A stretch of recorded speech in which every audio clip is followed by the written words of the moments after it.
AITA for refusing to give my roommate the deposit back because she threw a wild party that destroyed the apartment and then expected me to cover the damages.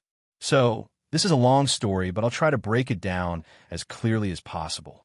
I, 26F, have been living in a two-bedroom apartment in a big city for about 2 years.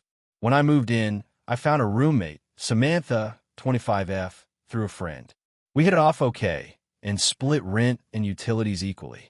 We also agreed to split the $1,500 security deposit equally, $750 each, which would be returned at the end of our lease, assuming no damages.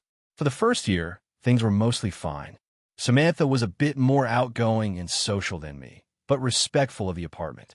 The only issue was she liked to have people over on weekends. I'm a quieter person, so sometimes I'd ask her to keep it down, which she mostly did. Last year, our lease was up for renewal, and we decided to sign another year. About 3 months ago, Samantha told me she was planning a big birthday party at our place. She asked if it was okay to have about 30 people over. I was hesitant, but agreed under the condition that it would be just one night, not too late, and no one would damage anything. The night of the party, Samantha promised to keep an eye on things. She told me to go out of town for a friend's wedding and that she'd take care of the apartment. I trusted her and left. When I came back 2 days later, I was horrified. The apartment was trashed. There were broken glass bottles everywhere, stains on the carpet and couch, some furniture scratched and damaged, and the walls had random scratches and what looked like a few holes. The kitchen was a mess, with food stuck on counters and grease everywhere. Even some expensive decor pieces I had bought were broken. I called Samantha immediately. She admitted the party got out of hand, and some people were careless, but she said it wasn't entirely her fault because she had warned guests to be careful. She also said she didn't have the money to cover repairs and was hoping I could help out. I told her that this was completely unacceptable. We had a contract with the landlord, and any damages would come out of our security deposit. I asked Samantha to at least cover the cost of fixing the damages beyond normal wear and tear. She got defensive and said she was already paying her half of the rent, and that I was being unfair for demanding extra money on top of that. I took photos of the damages and contacted the landlord. The landlord confirmed that the damage was extensive and that the deposit wouldn't cover everything. He gave me an estimate for repairs, about $3,500, which is way over our deposit amount. I told Samantha that she needed to pay for half of the extra costs, since the party was her responsibility. She refused, saying that since I left town, it wasn't fair to blame her alone. She accused me of being unreasonable and threatened to withhold her half of the deposit if I pushed her. This has created a huge rift. Samantha moved out early last week, saying she didn't want to live with someone who doesn't trust her. I'm stuck in the apartment until the lease ends, trying to get the landlord to fix everything so I can live comfortably. I've been debating whether to take legal action, but I don't want to destroy what friendship we had. A lot of mutual friends say I should be firm because the damages are clearly from Samantha's party and she should be held accountable. I'm feeling guilty because I know she's struggling financially, but I also don't want to be the one footing the bill for a mess that wasn't mine. So, AITA for refusing to give my roommate her deposit back and demanding she pays for damages caused by the party she threw when I wasn't home. If you enjoyed the video, don't forget to leave a like and subscribe to the channel. It helps the content grow and motivates me to create even more great videos. Turn on notifications so you don't miss any new uploads. By the way, I'm curious, when do you usually watch my videos? While working, studying, or just relaxing at home? Let me know in the comments. I'd love to hear from you. Thank you for your support. AITA for refusing to take care of my sister's kids after she repeatedly ignored my boundaries and then got upset when I didn't help. This all started about 2 years ago. My sister, Jessica, and I have always had a complicated relationship.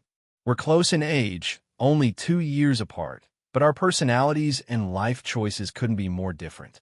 I'm more of a planner and prefer structure, while she's very spontaneous and often makes impulsive decisions. We don't see each other as much as we used to, mostly because I've been busy with my demanding job and personal life. Jessica, on the other hand, has always been the one who leans on family for support, which is fine, but it started to wear me down. Jessica has 3 kids, ranging from 2 to 7 years old. She's been a stay-at-home mom for a while, but she also struggles with managing her time and finances. Over the last couple of years, she's been asking me for help with babysitting, sometimes at the last minute or for days on end. At first, I didn't mind. I've always loved my nieces and nephew, and I thought helping out occasionally was part of being family. But soon, the requests became much more frequent and intense, and I started feeling like I was being taken for granted. The problem is, I have my own life and responsibilities. I work full-time in a stressful job. I'm in a serious relationship, and I'm trying to maintain my social life and hobbies. When Jessica started asking me to babysit with little notice, sometimes during my weekends or evenings, it made it really hard for me to plan anything else. There were several times when I had to cancel plans with friends or take work calls while watching her kids because I had no choice. I tried explaining that I needed advance notice or that I couldn't babysit every weekend, but she would either promise to limit it or say she didn't have anyone else. What made it worse was that Jessica would sometimes drop the kids off unexpectedly or leave them with me without asking. Once, she left all 3 kids at my apartment for nearly 6 hours because she had an emergency but didn't inform me until after she left. I was shocked and frustrated because I had to rearrange everything and ended up missing an important dinner with my partner. I told her firmly that this couldn't happen again, but the behavior kept recurring. In the last year, things escalated further. Jessica started expecting me to take care of her kids for entire weekends or multiple days, sometimes while she went on trips or just took time off for herself. I refused a few times, explaining that I needed a break and couldn't be the default babysitter. But she acted hurt and upset, accusing me of not supporting her or being selfish. A couple of months ago, Jessica called me crying because she was overwhelmed and needed me to watch the kids for a week straight while she traveled for work. I said no. I simply couldn't take on that responsibility for so long on such short notice. She accused me of abandoning her and not being a good sister. I offered to help for a few hours here and there, but she wasn't satisfied. Then, last week, I found out from my partner that Jessica had been telling people I'm irresponsible and unreliable because I won't babysit her kids as much as she wants. She even told some family members that I'm being selfish and that I don't care about her or the kids. When I confronted her, she said I owed her because I was born into the family and that it was my duty to help. She claimed I was making everything about myself and ignoring her struggles. At this point, I'm beyond frustrated. I love my nieces and nephew, but I can't keep sacrificing my time and mental health because Jessica refuses to respect my boundaries. I've tried to be supportive, but it feels like she just expects me to drop everything whenever she demands. I'm worried that by refusing to help, I'm being seen as a bad sister or aunt. But on the other hand, I feel like I have the right to say no and take care of myself. So, AITA for refusing to take care of my sister's kids as much as she wants and for standing firm on my boundaries, even though it's causing tension between us. AITA for refusing to let my sister bring her new boyfriend to our family Thanksgiving dinner after I found out he was involved in something illegal. So, here's the situation.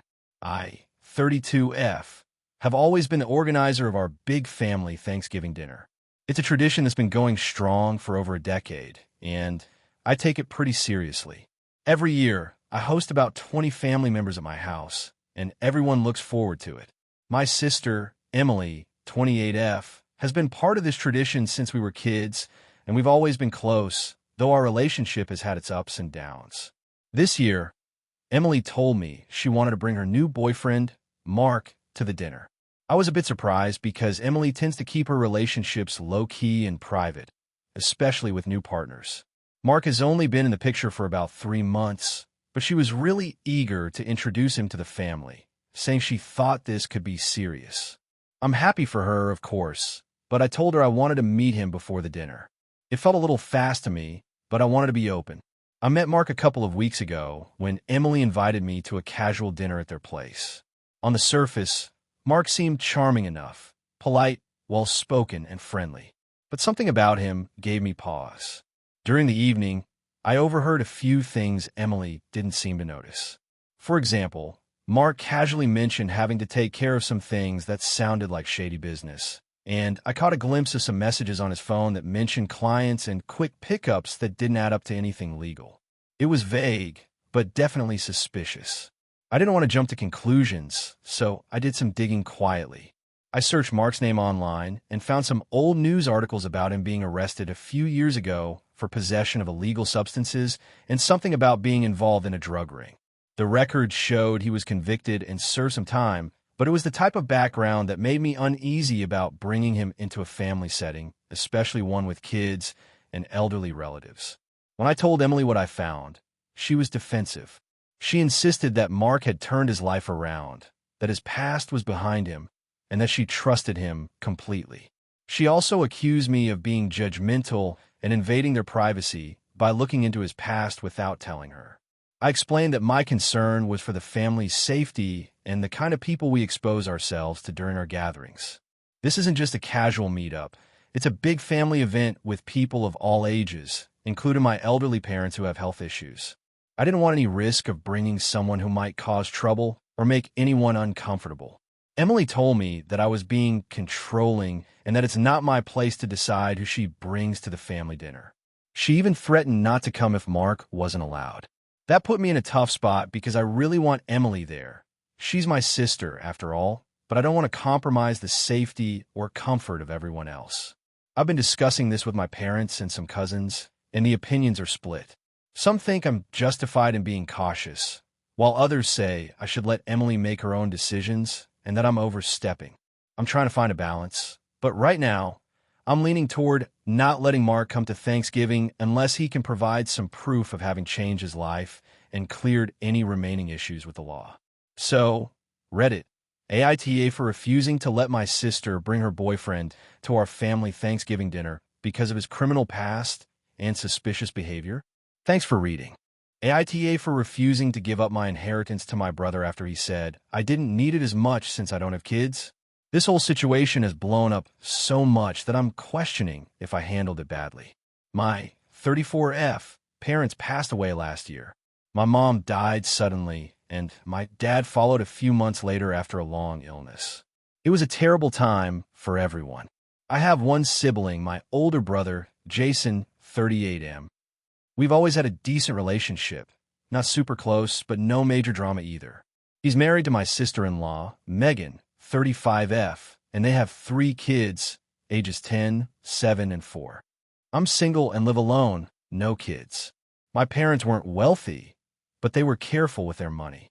They own a house outright, had savings, and a small life insurance policy.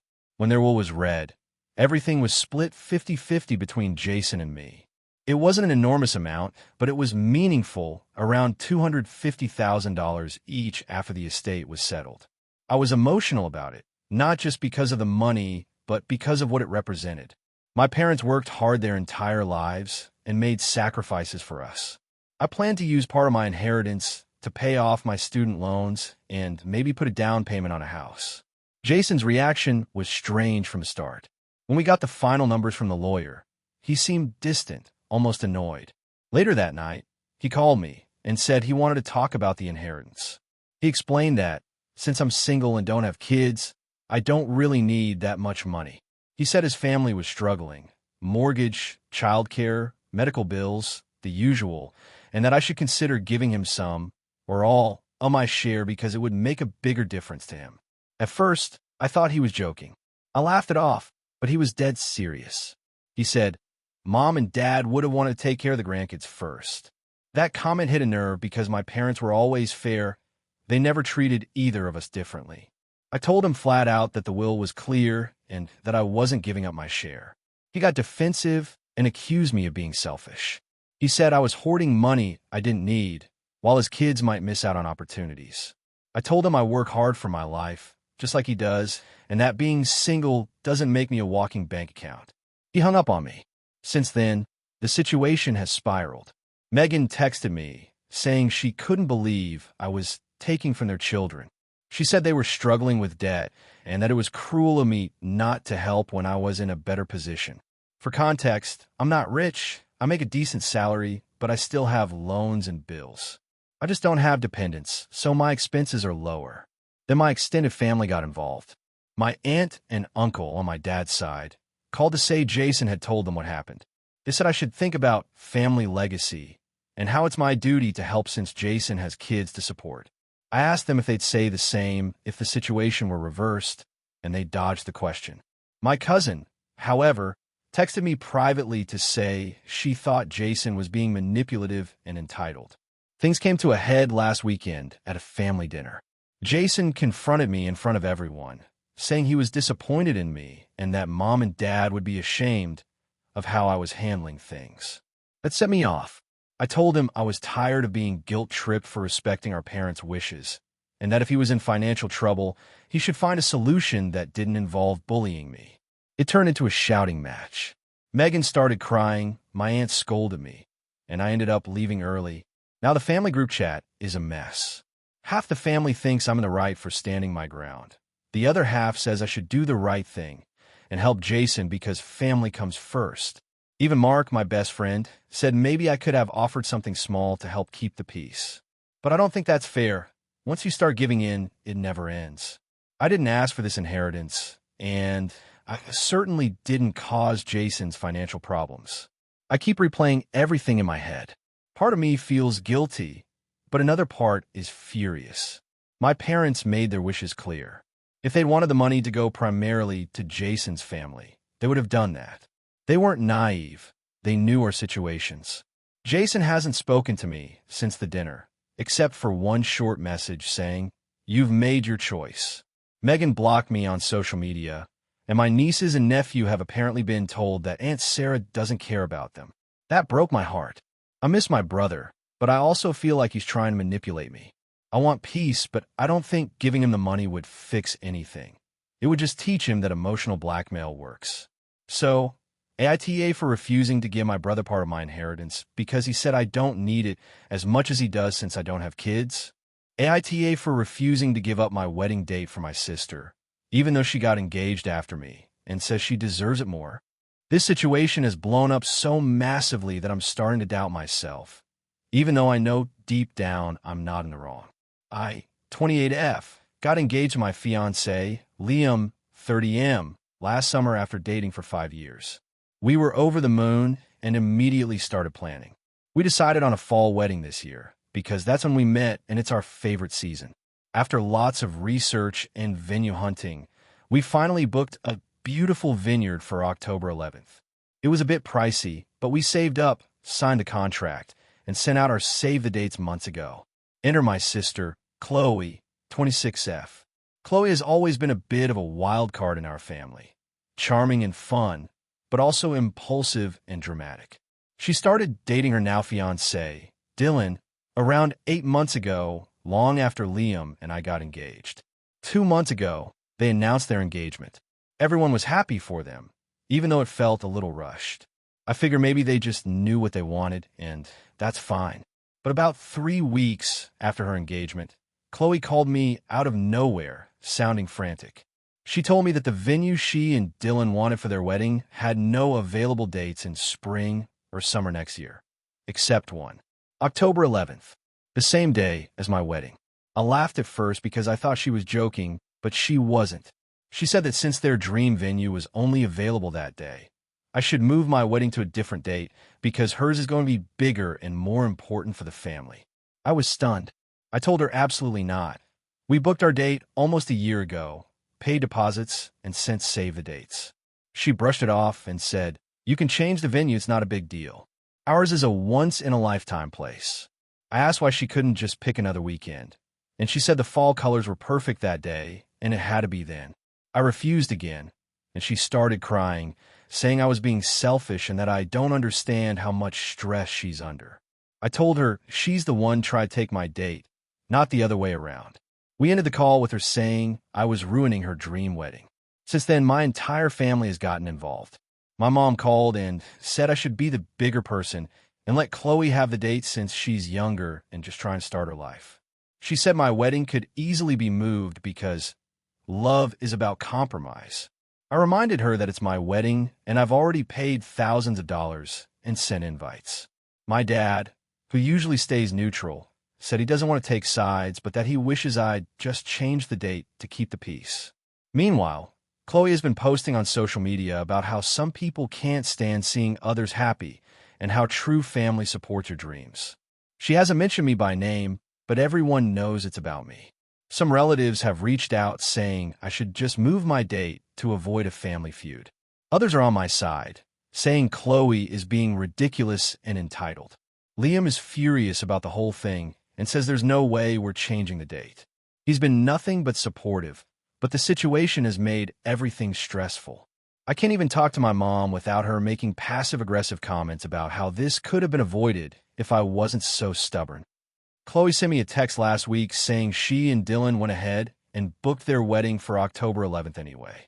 I thought she was bluffing until I saw her post on Instagram announcing their date and venue, which, again, is the same day as ours. I couldn't believe it.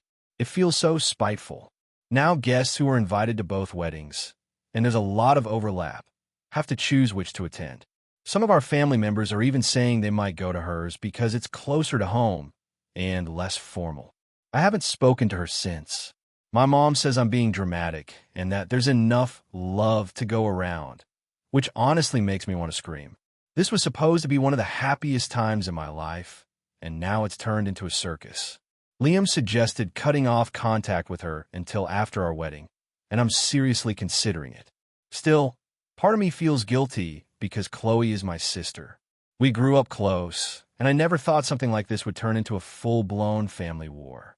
But I also think letting her bulldoze me now would set a terrible precedent. I love her, but she's acting like the world revolves around her.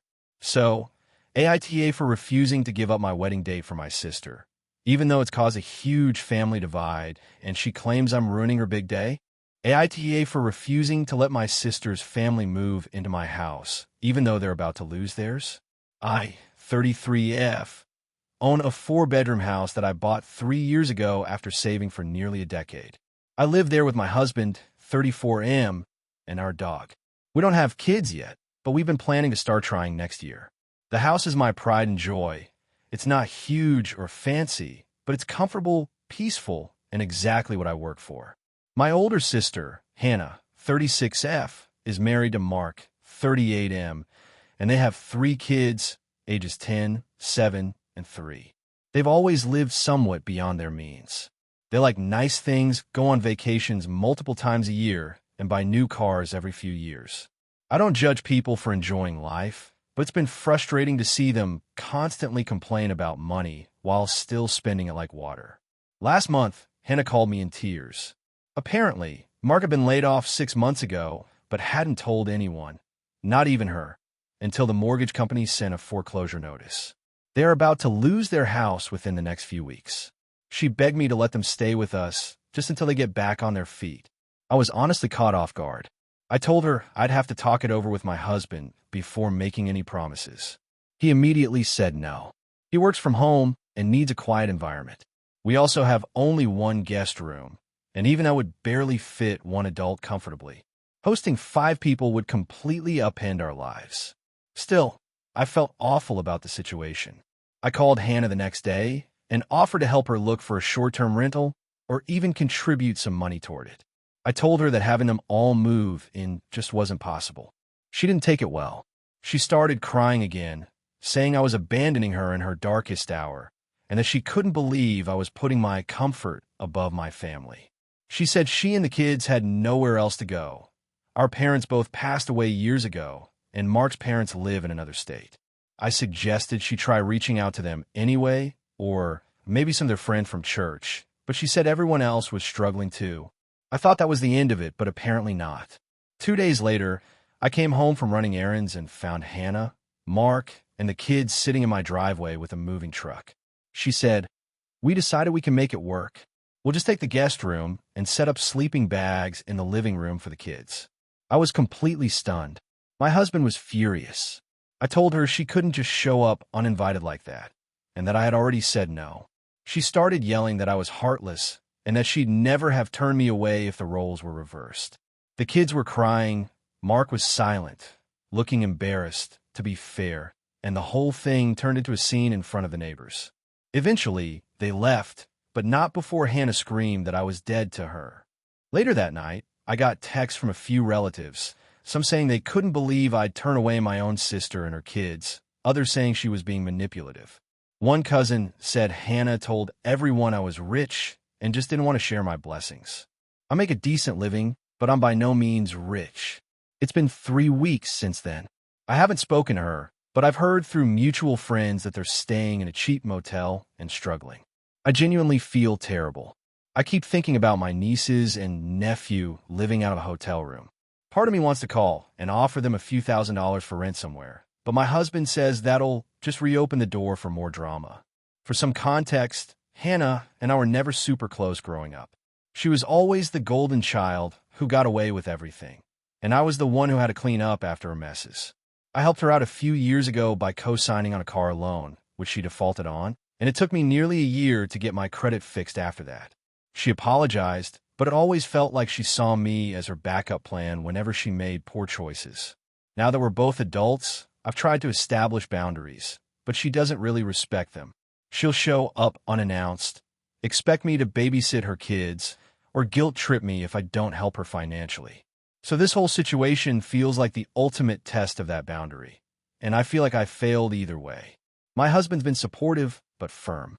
He says this isn't about being cruel. It's about protecting our home and sanity. He reminded me that I didn't cause Hannah's financial mess, and that if we let them move in, we'd probably end up supporting them indefinitely. Still, I can't shake the guilt. Every night I think about those kids and wonder if I could have done more. I've even caught myself looking at listings for rental homes nearby, thinking maybe I could secretly pay their deposit and first month's rent. But then I remember how Hannah showed up uninvited, how she manipulated the story to make me look like a monster, and how drained I felt after the last time I helped her. Some of my friends say I need to protect my peace and stop enabling her. Others say family is family, and sometimes you just have to suck it up, even if it's inconvenient. Part of me wonders if I'm being too proud, like maybe I'm holding on to resentment from the past and letting it cloud my compassion.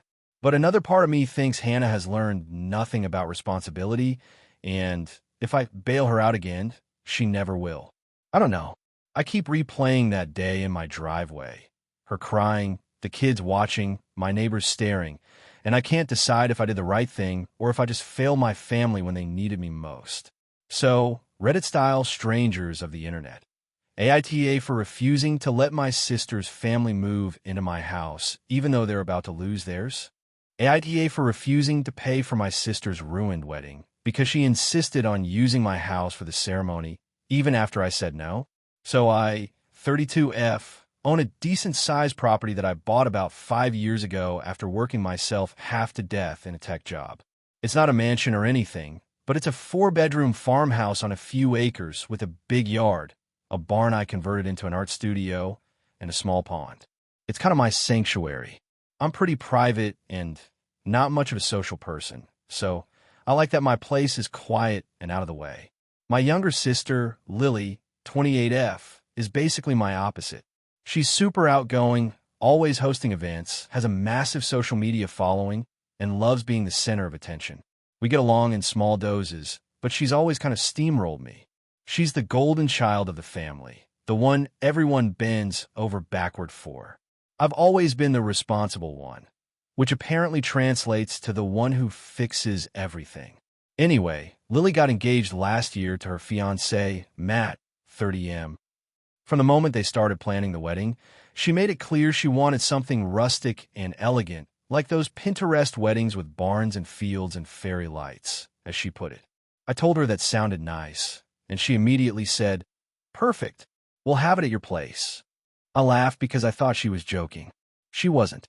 I told her no, that I didn't want 100+ people tramping through my property, using my house, bathroom, kitchen, etc. I suggested some local venues that have exactly that rustic vibe. She brushed me off and said, "You don't even use your yard for anything. What's the big deal?" This became a full-blown family debate.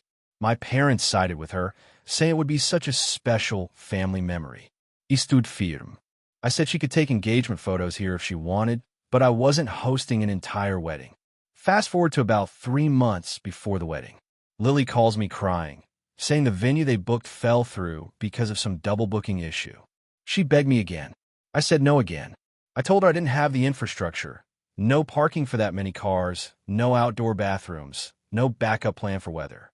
She promised they'd rent portable toilets, parking attendants, and a tent. I still said no. 2 weeks later, I came home from a weekend trip to find a landscaping crew on my property. They were mowing, trimming, and setting up what looked like early decorations. I thought they had the wrong address, but nope. Lily had hired them as a surprise. I lost it. I called her, furious, and she said, "Oh, come on. We were going to tell you. It's happening. You'll love it. It's going to be so magical." I told her absolutely not, and that she had 24 hours to get everything off my property or I'd call the police. She started crying and saying she'd lose thousands if I made her cancel. My parents called, begging me to just let her have her day. I finally snapped and told them no means no. I kicked the crew out and changed the locks on my gate. I thought that was the end of it. The wedding day comes around, and I'm sitting in my living room enjoying the peace when I start hearing cars pulling up my long driveway. I go outside, and there are at least 20 cars parked along the road, and people are walking up toward my house dressed for a wedding. Lily had apparently told everyone the wedding was still happening at my place. She figured if she showed up with enough people, I wouldn't make a scene. Well, she was wrong. I told everyone to leave immediately, that they were trespassing. A few guests tried to argue, saying they were invited. I told them I didn't care. When Lily and Matt showed up in their fancy outfits, she started screaming at me in front of everyone, saying I was ruining her life. At that point, I'd had enough. I called the police. When the officers showed up, they were polite but firm, told everyone to leave, and explained that it was private property. Most people left quietly, but Lily was hysterical. She accused me of being jealous, called me a miserable witch, and said I owed her for all the time she'd supported me. She ended up moving the reception last minute to my parents' backyard, which is tiny and not at all suited for an event that size. Apparently, the catering company refused to refund her because the location change wasn't their fault and the photographers still charged full price. The day was apparently a disaster. People overheated, the food spoiled, and the rental company charged extra for damages. Now here's where it gets worse. A week later, I get a bill in the mail from Lily. She had the audacity to send me an invoice for nearly $8,200, claiming that because the wedding had to be relocated last minute due to my interference, I should cover the losses. I laughed at first, but then my parents called saying I should pay it because, technically, if I hadn't kicked them out, the wedding could have gone as planned. My dad even suggested I could afford it since I make so much money. I told them all to get lost. I said Lily trespassed, lied, and disrespected me, and if anything, she owed me for the damage done by her surprise setup crew weeks earlier. Since then, my family's basically divided. My parents and a few relatives think I'm selfish and vindictive. Others, like my cousins and some friends, say Lily's behavior was completely insane. Lily has blocked me on everything, but apparently she's been posting on social media about her traumatizing wedding experience and how family should support family. I've been getting messages from strangers online calling me heartless. Some of her friends even left bad reviews on my business page. I'm a freelance designer. At this point, I'm half considering getting a lawyer involved because the defamation is starting to affect my work. But my parents keep saying I'd be destroying my sister's reputation. I honestly feel like I'm living in a nightmare. I've replayed the situation over and over in my head. Should I have just let her use the yard for one day? Was I too rigid? But then I remember how she just decided it was happening even after I said no multiple times, and how she literally trespassed on my property with 100 guests. So now I'm stuck wondering if I really did overreact, or if I was just enforcing a boundary that everyone else ignored. AITA for refusing to let my sister have her wedding at my house, and for calling the cops, which she tried anyway. AITA for kicking my brother and his girlfriend out of my house after they accidentally let my dog escape and then lied about it. I, 33M, own a house that I bought about 4 years ago after working my way up in my career. It's not a mansion or anything, but it's comfortable. 3 bedrooms, a fenced yard, and most importantly, a big area for my dog, Cooper. Cooper is a 6-year-old golden retriever that I adopted when he was just a puppy. He's basically my best friend and has been through everything with me. Breakups, job changes, losing my dad. I don't have kids, so yeah, he's family. My younger brother, Josh, 28M, has always been the more free-spirited one. He jumps from job to job, moves apartments every few months, and always seems to have some new girlfriend who's the one. His current girlfriend, Tara, 26F, has been around for about 6 months. I don't know her well, but she's loud. She constantly posts everything online, talks over people, and acts like she's the star of a reality show that no one else agreed to film. About 2 months ago, Josh called me saying they were being evicted because the landlord sold their building and they needed a place to stay just for a few weeks. He promised to contribute to groceries and utilities and that they'd keep the place clean. I hesitated, but I felt bad, so I agreed. The first week went fine, but by week 2, I started noticing small things that annoyed me. Dishes left in the sink, laundry piling up, Tara blasting music while I was working from home, and both of them eating food I bought for everyone, but never replacing it. Still, I figure it wasn't worth fighting over if it was temporary. Then came the incident. I went to a work event one Friday night and told Josh and Tara I'd be back late. Cooper was fed and walked before I left. When I came home around midnight, Cooper was gone. The back door was wide open, and the latch on the fence gate was unhooked. I panicked. I called Josh immediately, but his phone went to voicemail. I drove around my neighborhood for hours, calling Cooper's name, posting on local Facebook groups, and checking with animal control. Josh finally texted me the next morning, saying, "Hey man, chill. I'm sure he'll come back." He probably got bored and ran off. That's when I lost it. I told him I'd asked him and Tara to keep the doors closed and to make sure Cooper didn't get out. Josh said they barely opened the door, and it must have been an accident. But when I checked my security camera footage, I saw exactly what happened. Tara left the door open while taking selfies in the backyard, and Cooper wandered out. She didn't even notice. I sent the video to Josh and told them both to get out of my house immediately. Tara started blowing up my phone saying I was overreacting and that I was choosing a dog over family. Josh said I was being a jerk because it was just a mistake and that I knew Cooper would come back. Cooper didn't come back that day, or the next. I spent 3 sleepless nights searching for him. I printed flyers, called shelters, and even offered a reward. It was honestly the worst few days of my life. On the 4th day, I finally got a call from someone who'd found him 2 miles away. He was muddy, tired, and had a small cut on his paw, but he was alive. I broke down crying when I picked him up. When I texted Josh to let him know Cooper was safe, he responded with, "See, told you he'd be fine. Can we come back now?" That text made something in me snap. I told him absolutely not, that they'd both shown zero responsibility, lied to me, and then acted like I was the crazy one. He said I was being heartless for kicking them out when they had nowhere else to go. I told him that wasn't my problem anymore. My mom found out and called me to say I went too far. She said family should stick together and that Josh didn't mean it. I told her that if it had been her cat that got lost for days because someone was careless, she'd feel the same way. She said, "But you found him, so why hold a grudge?" Now Josh and Tara are staying with a friend of theirs, but they've been posting vague stuff online like some people would rather protect their pets than their family, and you see who truly cares when times get hard. It's been 3 weeks, and part of me wonders if I did overreact. I miss having a relationship with my brother, even though he's always been irresponsible. But another part of me is still furious, not just because Cooper got out, but because they lied and didn't show any remorse. My friends are split.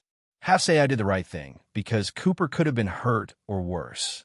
The other half say I should have just given them another chance, and that it's not worth destroying my relationship with Josh over a mistake. So now I'm stuck wondering if I really was the asshole for kicking my brother and his girlfriend out after they accidentally let my dog escape and then acted like it wasn't a big deal. I love my brother, but at what point do you stop forgiving someone who clearly doesn't respect your boundaries? Hey friends, if you enjoy this content, don't forget to like the video and share your thoughts in the comments. We really want to know what you like and what can be improved. What do you think of the video? Are there any topics you'd like to see in future videos? Your feedback really helps us get better. Thanks for being with us. AITA for refusing to let my parents move in with us after they assumed we'd take care of them. even though my siblings are calling me heartless. I, 36F, am the oldest of 3 siblings. My parents, both in their early 60s, have always been the kind of people who avoid planning for the future. They were loving and supportive while we were growing up, but financially irresponsible. My dad switched jobs frequently, chasing big opportunities that never worked out, and my mom stayed home, saying she wanted to focus on the kids. We never went hungry, but there were plenty of stressful moments, last-minute moves, unpaid bills, cars getting repossessed. When my siblings and I became adults, all of us worked hard to build stability. I'm married to my husband, Dan, 38M, and we have 2 kids, 10 and 7. We both have decent jobs, and after years of saving, we finally bought our own home 3 years ago. My sister, Emily, 33F, lives across the country and works in marketing, and my brother, Kyle, 30M, is single and rents a small apartment in the city. A few months ago, my parents' situation came crashing down. My dad's latest business venture failed, and they couldn't keep up with their mortgage payments. They lost their house and were essentially left with nothing. No retirement savings, no investments, no plan. They stayed with a friend for a few weeks before calling me to say they needed to move in for a while. It wasn't really a question. My mom said, "We're coming to stay with you until we get back on our feet." There was no discussion about duration, contribution, or expectations. I was caught off guard. I told her I needed to talk to Dan before making any decisions. When I brought it up to Dan, he immediately said no. He reminded me that we both work full-time, have 2 young kids, and that my parents are not easy people to live with. He pointed out that they've always been reckless with money and that if we let them move in, they'd probably never leave. He suggested I offer to help them find a smaller apartment or temporary housing instead. When I told my parents that we couldn't have a move-in, my mom started crying. She said I was abandoning them and accused me of being ungrateful. My dad jumped in, saying they had sacrificed so much for me growing up and that this is what family is for. I told them I wasn't refusing to help. I'd help them find affordable housing and even pitch in for a few months' rent, but moving in was an option.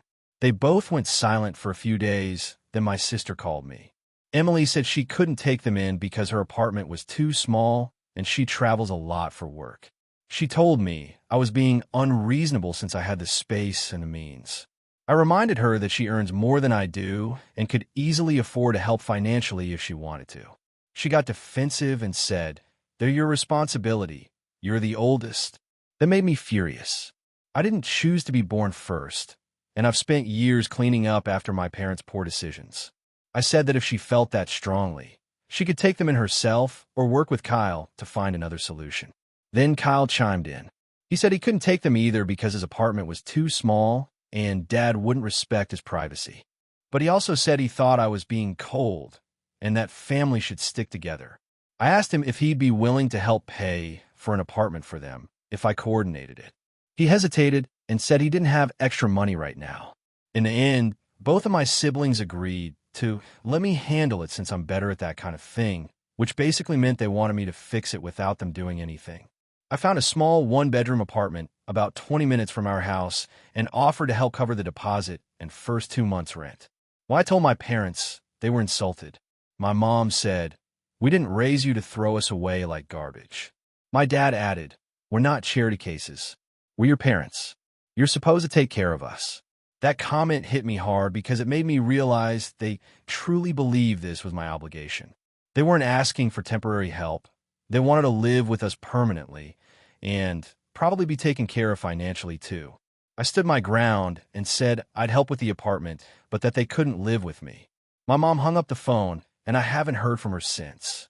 My dad texted me once saying, "Don't worry about us. We'll figure it out." But I know he's guilt-tripping me. Now my entire extended family is weighing in. My aunt called to say I was turning my back on my parents. My cousin posted a vague Facebook status about how sad it is when children forget who raised them, which I'm 99% sure was about me. Emily and Kyle keep saying I should just let them move in for now, and that I'm making things harder than they need to be. But Dan and I talked again, and we're both firm. We can't invite 2 adults who have a history of poor decisions and zero boundaries into our home indefinitely. I'm already losing sleep from the guilt and constant phone calls. Our kids are noticing the tension, and it's affecting my mental health.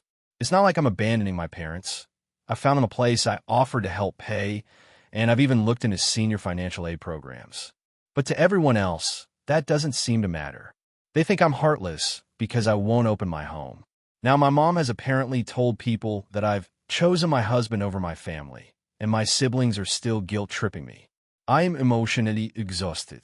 I love my parents, but I also don't want to spend the next decade cleaning up their messes while they live rent-free in my home. So, AITA for refusing to let my parents move in with us after they lost everything. Even though my siblings and extended family think I should. AITA for telling my brother's fiancée that she's not allowed to wear my late mom's wedding dress because she never met her. So for context, my mom passed away 4 years ago, and it still feels pretty raw for my family. She was honestly the glue that held everyone together. When she died, my dad, my older brother, Ethan, 30, and I, 26F, all took it really hard. We had very different ways of coping. My dad threw himself into work, Ethan started traveling a lot, and I stayed behind to manage the house until Dad eventually sold it. Mom left behind a few things that were considered special or sentimental. The biggest one, emotionally, was her wedding dress. It wasn't anything extravagant or designer. It was handmade by my grandmother, but it had a lot of meaning. She kept it in pristine condition, even had it preserved in a box, and always said she wanted me to have it someday. I wasn't even engaged when she died, so I just put it in storage to keep it safe. Fast forward to last month. Ethan got engaged to his girlfriend, Madison, 27. They've been together for a little over a year.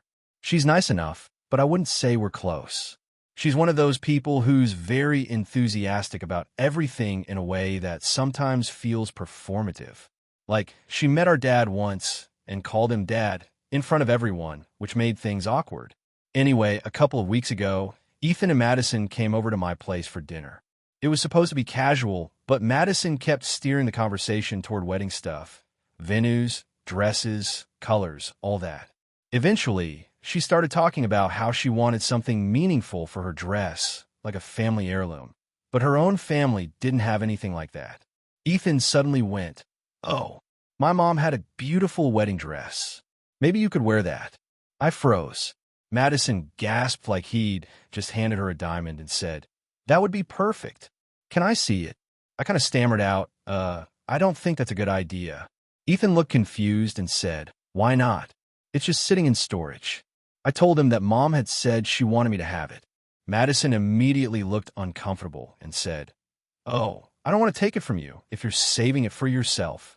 But Ethan waved her off and said, "Come on, Mom wouldn't have minded. She would have loved you." I felt my stomach twist at that because it just didn't sit right. I told him flat out, "She didn't even know her, Ethan. It's not the same." The room got really quiet. Madison tried to smooth it over and said, "I totally understand if it's too personal, but it would really mean a lot to me. I take such good care of it, and I could even alter it so it fits me better." That last part made my blood boil. I said no. I told her that the dress was staying with me, that it wasn't something anyone outside our immediate family should wear, and that I didn't feel right about letting someone else, especially someone who never met my mom, alter it. Ethan got visibly angry and said I was being selfish, that Mom wouldn't want it locked away forever collecting dust. I said it wasn't locked away, it was being preserved because it meant something. He shot back, "Well, apparently it only means something if you get to benefit from it." They left shortly after, and now it's turned into this whole family issue. Madison apparently cried to him later about feeling rejected and like she'll never be part of the family. Ethan told my dad about what happened, and my dad called me to say I probably could have handled it more gently. He said Ethan just wants to feel like Mom is still a part of his life, and maybe I should share the memories. That stung because I don't think refusing to let someone wear a dress is the same as hoarding memories. I told Dad that if anyone should wear that dress, it should be me, if and when I ever get married. Dad said, "Then you better hurry up," which was kind of cruel. Now Ethan won't answer my texts, and Madison unfollowed me on Instagram. My cousin told me that Madison posted something vague like, family is more than blood. It's who includes you, which feels like a not-so-subtle jab. I've been going back and forth in my head about whether I overreacted. Maybe I could have said it in a softer way. But I also feel like they're completely ignoring the emotional weight of this. Madison has been in our lives for barely a year.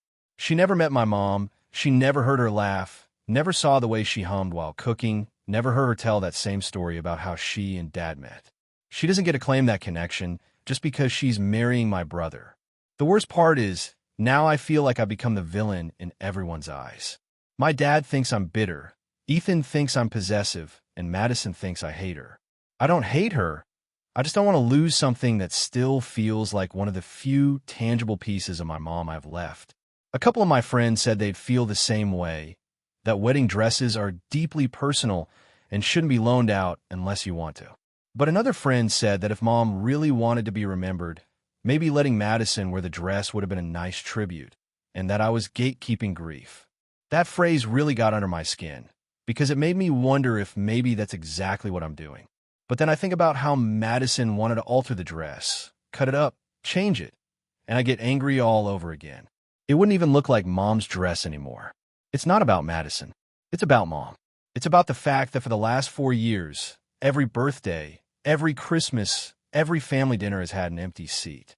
And now someone who never sat in that seat is asking to wear something that carries her memory.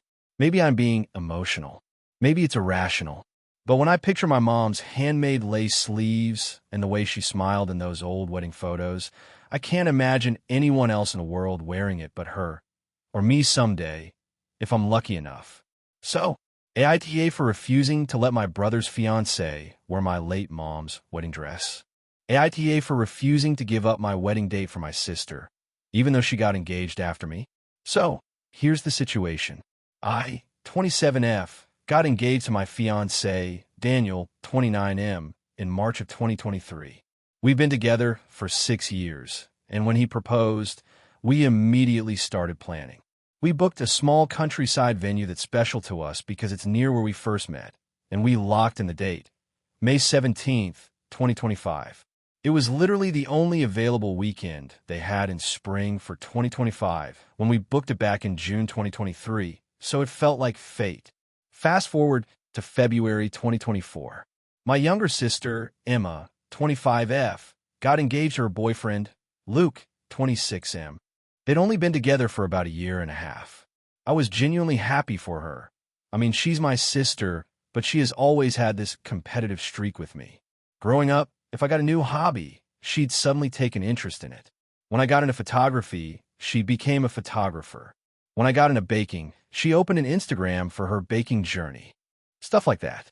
It was harmless, mostly annoying, but this situation has gone way beyond that. So in March, Emma and Luke started venue hunting. My mom and I went with her to look at a few places. At one point, the conversation turned to my wedding planning, and she asked, "When exactly is yours again?" I told her, May 17th next year. She nodded, but didn't say much else. 2 weeks later, she called me saying she found a venue she absolutely loved, the same one Daniel and I booked. She said she fell in love with it instantly, and that the only available date they had in spring was May 17th, 2025, the exact same day as my wedding. I thought she was joking, but she was dead serious. I reminded her that we'd already booked that venue and that it was, my wedding date. She said she knew, but that she didn't think it was a big deal because she and Luke wanted a smaller ceremony and they could have it in the morning and mine could be in the evening. I laughed at first because it sounded insane, like who does that? But she kept pushing, saying it would be cute to share the day as sisters and that it would make family logistics easier since everyone would be in one place. I told her absolutely not. Then my parents got involved. My mom called me, saying I was being dramatic and selfish. She said Emma had found her dream venue and that I should be more understanding since I had plenty of time to change dates. I reminded her that not only was everything booked, venue, photographer, caterer, etc., but I'd also sent out save the dates. She brushed it off, saying it's just a date, and that family should come before logistics. Daniel was furious. He told me not to budge, that this was just Emma trying to one-up me again. He's seen the pattern too, and he thinks my parents enable her. Things got even worse when Emma started calling extended family to tell them I was being selfish and trying to ruin her big day. My aunt even called to say she thought it would be adorable if we shared a wedding date. I asked if she understood how absurd that sounded. Two sisters getting married on the same day at the same venue. And she said, well, at least people won't have to travel twice. Emma then posted on Instagram a picture of the venue with the caption, "Can't believe we secured our dream spot. May 17th, 2025, it's happening." I was tagged in the post. I immediately called her and said she needed to take it down because she hadn't secured anything. I had. She told me that the venue manager said if I was willing to adjust, they could accommodate both weddings. I called the venue myself, and they confirmed Emma had inquired, but that they told her it was already booked. Apparently, she then told them her sister was willing to share. I lost it. I told her to stop lying to vendors and to pick literally any other day. She started crying, saying I was ruining her happiness. My mom called again, telling me I needed to show some compassion because Emma has always dreamed of spring wedding and that I was crushing her dreams. For context, Emma is the golden child. My parents always make excuses for her. When she totaled our family car at 18, they blamed me for not reminding her to be careful.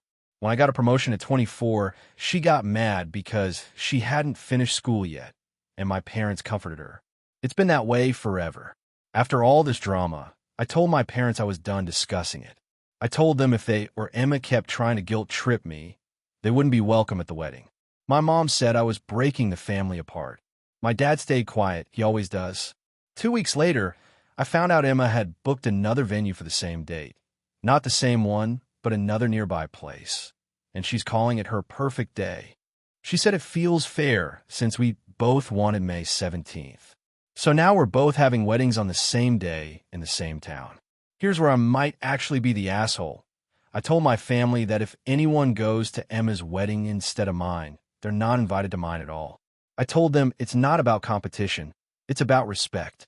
My mom called me controlling. My dad said he wishes we could all just get along. Now half the family is divided.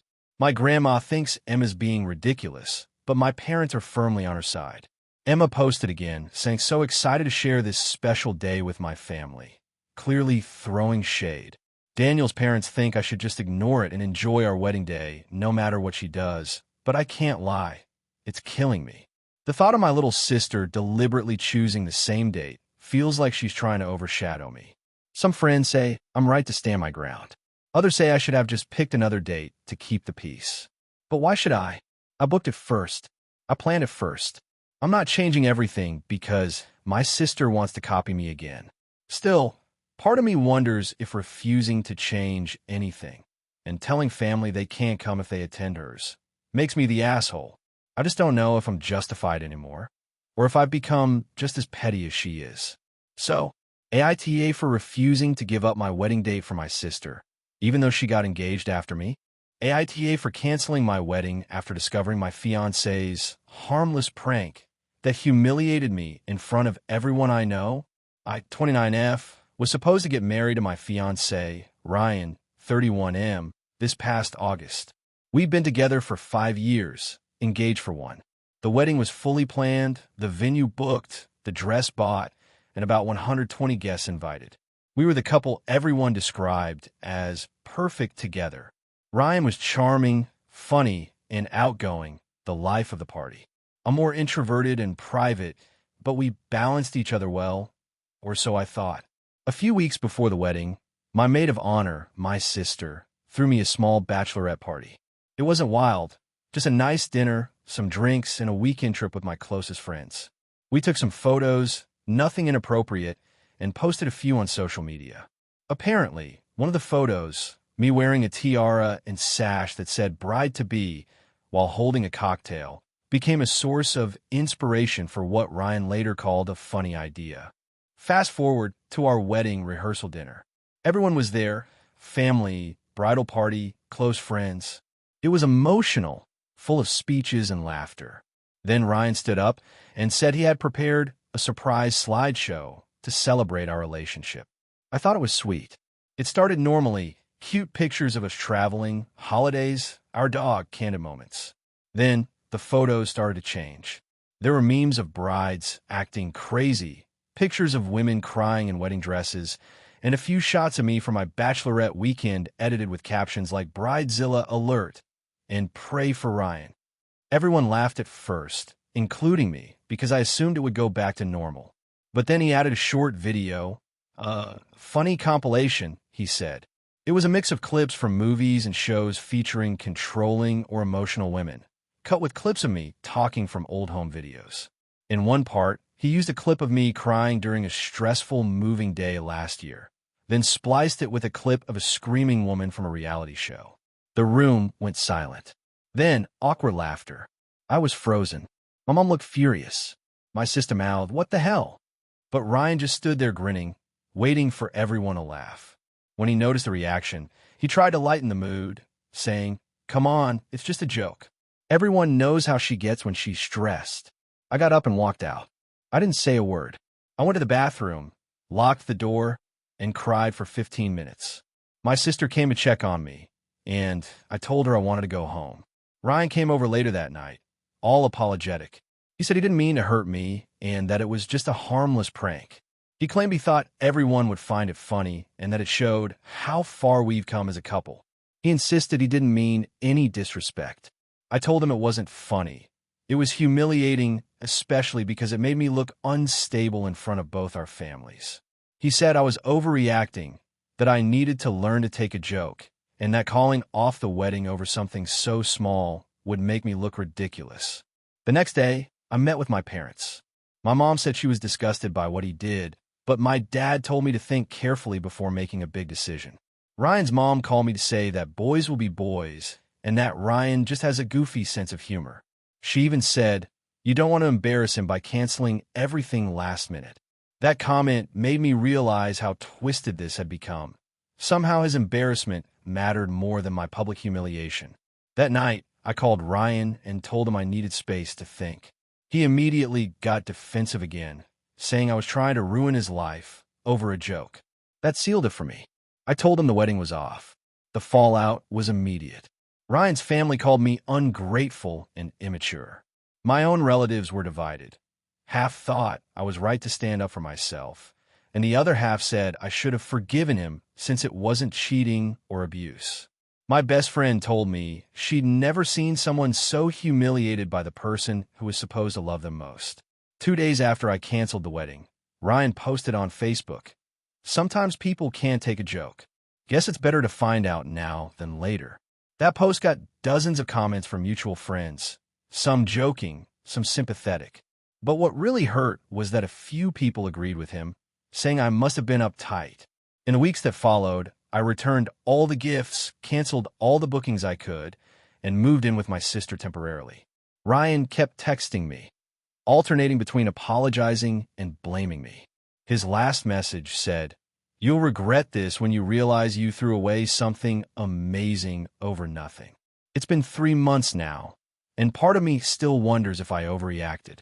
The logical side of me knows that if he truly respected me, he wouldn't have made me the butt of a public joke, especially not about something so personal.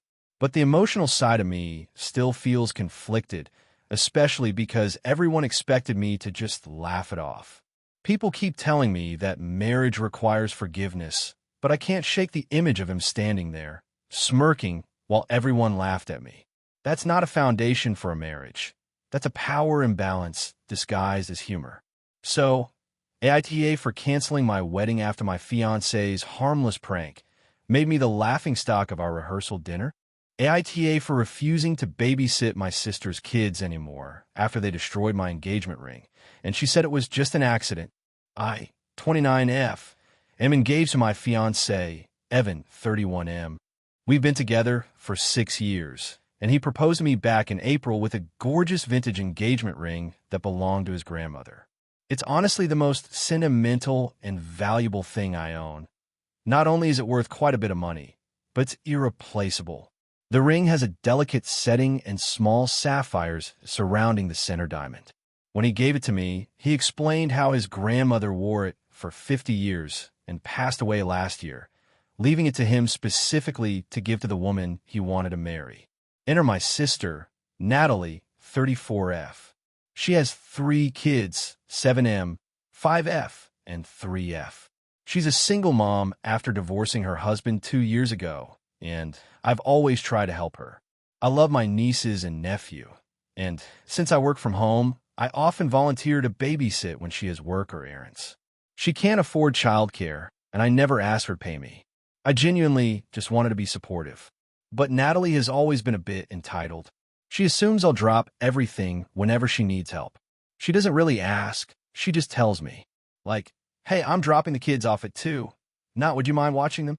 It's been frustrating, but I let it slide because I know she's under a lot of pressure. The incident happened 2 weeks ago. Natalie asked if I could watch the kids on a Saturday while she went to a work event. She dropped them off around noon. Evan was out golfing with friends, so it was just me and the kids. Things were fine for the first hour, but then the chaos began. The 7-year-old started wrestling with the 5-year-old. The 3-year-old dumped juice on the couch, and I was running around trying to clean and keep them entertained. At one point, I took off my ring and put on the kitchen counter while washing dishes. I was planning to put it back on right after, but I got distracted because the 5-year-old was crying. When I came back maybe 10 minutes later, the ring was gone. I immediately panicked. I asked the kids if they'd seen it, and the 7-year-old said, "We were playing pirates, and I took your shiny treasure." My stomach dropped. He said he gave it to the little one, the 3-year-old. When I asked where it was now, she just said, "I lost it in the cave," meaning my living room blanket fort. I spent the next 2 hours tearing my house apart. Couch cushions, vents, trash, everything. I finally found the ring in the hallway, but it was completely mangled. The band was bent, one of the sapphires was missing, and the main diamond was cracked. My heart just sank. When Allie came to pick them up, I was shaking. I told her what happened, expecting her to be horrified. Instead, she shrugged and said, "They're just kids. You should have put it somewhere safe." I told her that I did. It was on the counter, and I didn't think her kids would rummage through my things. She rolled her eyes and said, "You know how they are. It's not like they meant to break it." I said the ring wasn't just jewelry. It was an heirloom, and now it's probably beyond repair. She replied, "Well, you shouldn't wear something that expensive around kids if it's that fragile." That comment absolutely set me off. I told her that her children shouldn't be touching things that don't belong to them in the first place, and that this was the last time I'd be babysitting. Natalie got defensive, saying I was being dramatic and that she needed my help because she can't afford daycare. She also said I was punishing her kids for a simple mistake. I told her that what her kids did wasn't a simple mistake, and that her lack of supervision and accountability was the real problem. Later that night, my mom called. Apparently, Natalie had told her I blew up over a ring, and that I made her feel like a bad mother. My mom said she understood I was upset, but that family helps family, and I shouldn't turn my back on them over something that could be fixed. When I told her the repair quote, over $4,000, and that even then it wouldn't look the same, she went quiet, but then said, "Well, maybe you should have insured it." Now my family is split. Some say Natalie needs to take responsibility and pay for the damages, which she can't afford. Others say I'm being too harsh and that accidents happen. Evan is livid. He wants to send her a bill and cut her off completely. He says she's been using me for free childcare and that this was just the breaking point. The worst part is I do love those kids. They're sweet in their own way, but they're not well-behaved, and Natalie never disciplines them. I feel guilty because I know she's struggling, but I also feel completely disrespected and heartbroken. Every time I look at that ring, I feel sick. Last weekend, Natalie texted me asking if I could watch the kids again just for a few hours. I told her no, and she sent a long paragraph about how selfish I've become, how I care more about a piece of jewelry than family, and how I'm punishing innocent children for something that wasn't their fault. Now my parents are saying I should apologize to keep the peace, but I honestly don't think I can. I've always been the one cleaning up her messes, literally and figuratively, and I'm tired. So, AITA for refusing to babysit my sister's kids again after they destroyed my engagement ring. Even though it was technically an accident, AITA for refusing to let my sister move in with me after she lost her house, even though I have a spare room. So, I 33F, bought my first house last year after years of saving. It's a modest two-bedroom place in a quiet neighborhood. Nothing fancy, but it's mine, and I'm incredibly proud of it. I've been renting crappy apartments my whole adult life, so finally getting something of my own felt huge. My older sister, Sarah, 36F, has always been the more free-spirit type. She's fun and charming, but financially reckless. She's had multiple jobs over the years, but never sticks with any of them. She's lived with our parents, boyfriends, friends, and even once in a camper van. We have very different lifestyles, but we've always gotten along decently well until recently. About 2 months ago, Sarah's landlord sold the house she was renting, and she suddenly had to move out. She didn't have much saved, so she asked if she could stay with me for a few weeks until she figured something out. At first, I hesitated because I value my privacy a lot, but I felt bad and said yes. I told her very clearly that it would only be temporary, and she promised she'd be out by the end of the month. From the first week, it was chaos. She brought way more stuff than I expected, including her 2 cats that she forgot to mention. I'm mildly allergic, but thought I could manage for a short time. Within a few days, my house smelled like litter, and I was sneezing constantly. She said she'd handle the cleaning, but didn't. Dishes piled up, litter boxes overflowed, and she'd stay up watching TV loudly until 2 a.m. The biggest issue was her attitude. She acted like it was her place. She'd invite her friends over without asking, move my things around to make it more functional, and use up my expensive groceries and wine. When I confronted her, she'd laugh and say, "Chill, it's not that deep." After a few weeks, the tension was unbearable. The month deadline came, and she hadn't even started looking for a new place. Every time I brought it up, she had an excuse. Rent was too high, she needed to save more, her energy wasn't right for apartment hunting, etc. Meanwhile, my mental health was tanking. I dreaded coming home. At the 6-week mark, I sat her down and told her she needed to start packing. I even helped her look up affordable rooms for rent nearby. She got defensive, accusing me of being heartless and putting her out on the street. I reminded her that this was never a permanent arrangement and that I needed my home back. She stormed off and didn't speak to me for the rest of the day. A few days later, I came home from work to find she'd thrown a small party in my house. There were 5 people I didn't know sitting in my living room drinking beer, music blasting, and my couch covered in cat hair. That was my breaking point. I asked everyone to leave immediately and told Sarah she had 1 week to move out. She screamed that I was being dramatic and cruel, and that I didn't understand how hard life was for her. When the week ended, she still hadn't moved a single box. So I gave her a written notice and told her she had 48 hours before I'd start the process of formally evicting her, which I looked up. She didn't have any tenant rights since there was no rent agreement. She called our mom crying, and now my family is furious with me. My mom says I'm being cold and that family helps family. My dad is more neutral but thinks I could have handled it with more compassion. Even my younger brother texted me, saying I was punishing Sarah for not being as stable as I am. The thing is, I did try to help her. I gave her 6 extra weeks, paid for her groceries, tolerated her cats, and even found listings for her. Sarah finally left after a massive argument. She's now staying with a friend and apparently telling everyone I kicked her out to the curb. My mom keeps guilt-tripping me by saying things like, "I hope someone's there for you when you're struggling." It's been 3 weeks since she moved out, and I finally feel peace again, but the family drama hasn't died down. Here's where things get complicated. A few days ago, I found out Sarah lost her job again and might be couch hopping. My mom called asking if I'd reconsider letting her come back, just for a month until she gets back on her feet. She even offered to chip in for groceries if I agreed. I told her no, absolutely not. I said last time was a nightmare and I wasn't going through it again. Mom got angry and said I was holding a grudge and forgetting what it means to be a sister. I told her that being family doesn't mean letting someone disrespect your boundaries.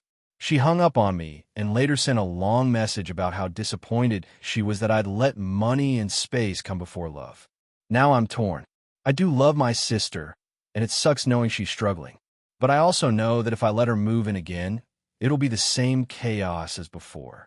I worked so hard to build a calm life for myself, and I can't sacrifice that again.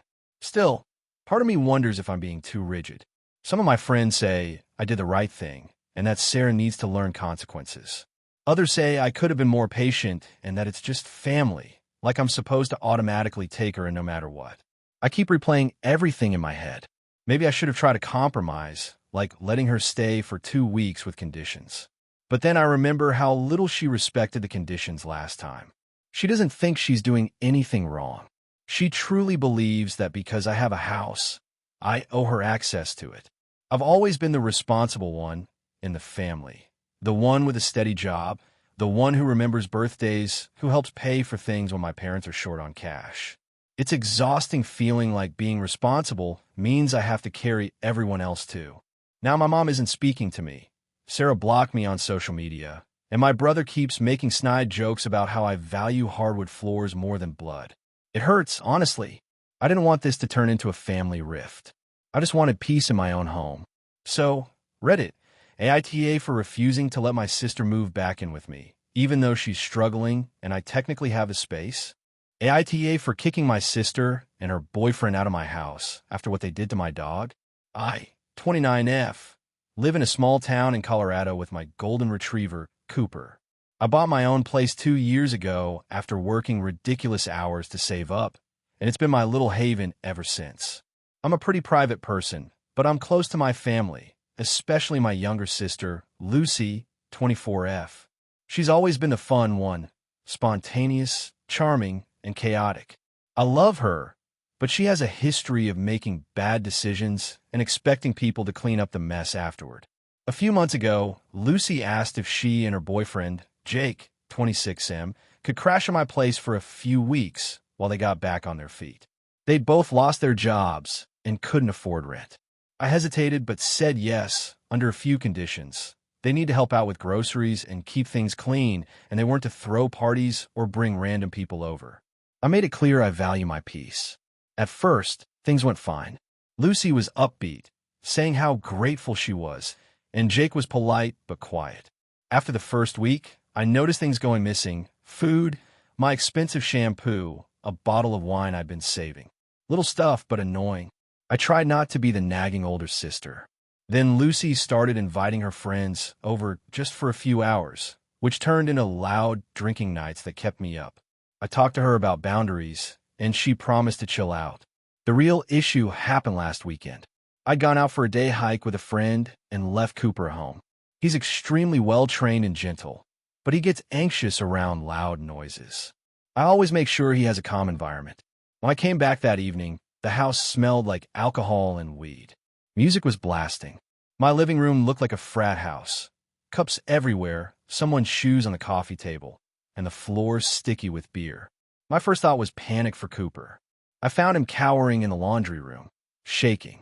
His water bowl was empty, and there were cigarette butts near his bed. I lost it.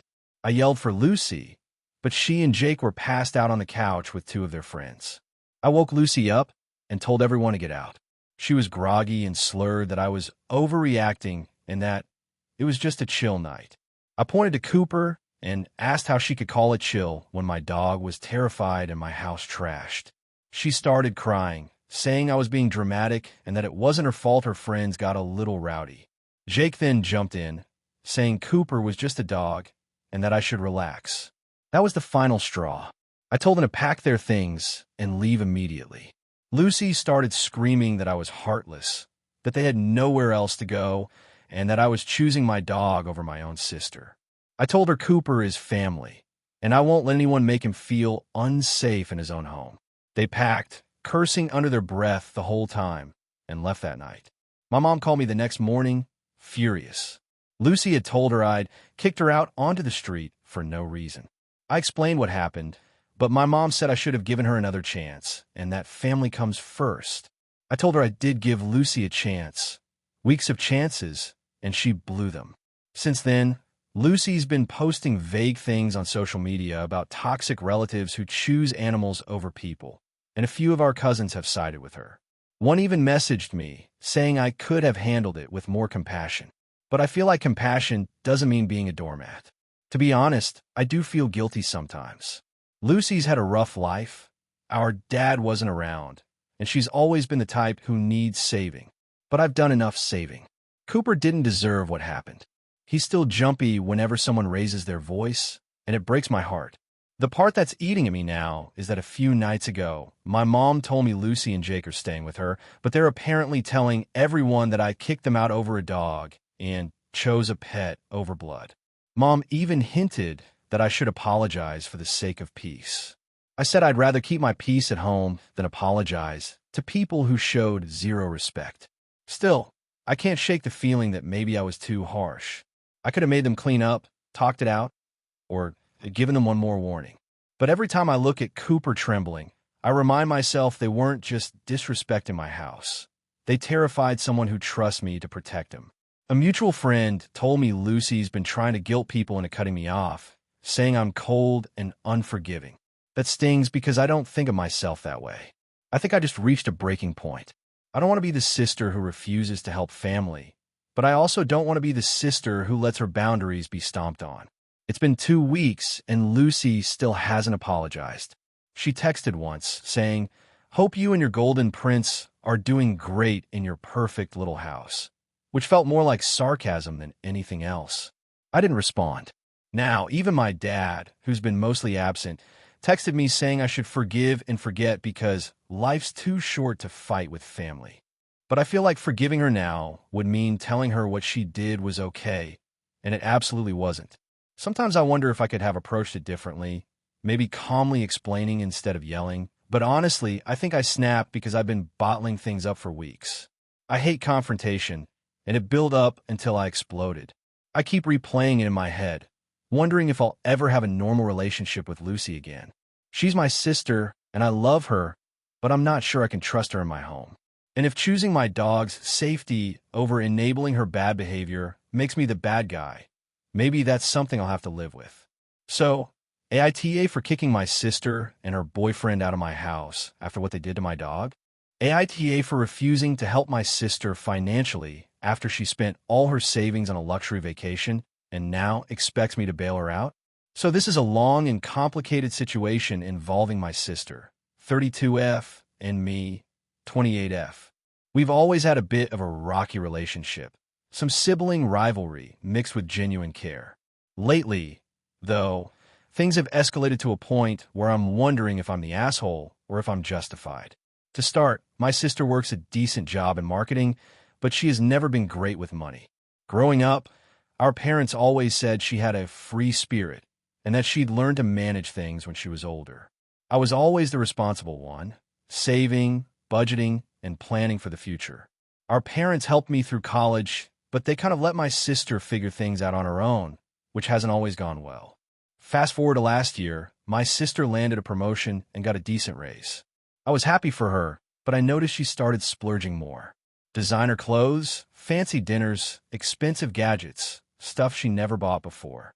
I asked her if she was saving any of the money, and she said she was living her best life and wanted to enjoy herself for once. I thought okay, as long as she's not getting into debt. Then about 6 months ago, she told me she booked a month-long luxury vacation across Europe.